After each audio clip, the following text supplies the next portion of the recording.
ഈ കാലഘട്ടത്തെ ഗ്രസിച്ചുകൊണ്ടിരിക്കുന്ന മഹാവിപത്തിനെതിരെ ഞാൻ എഴുതി ആലപിച്ച ഒരു കവിതയാണ് മായം.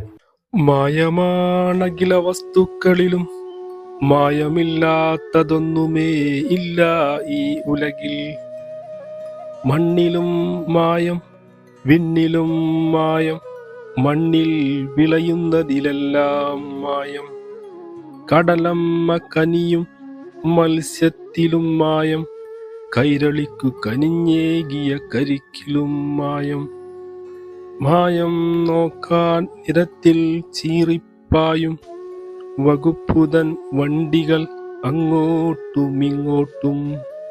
ആ വകുപ്പിൻ ബിരുദത്തിലും മായം, എല്ലാത്തിലും മായം. ഉണ്ണാൻ ഗതിയില്ല കാലത്തില്ല ഈ മായം. ആർത്തിമൂത്ത മനുഷ്യന്റെ പ്രാന്താണ് മായം. മായം സർവ്വതും മായം.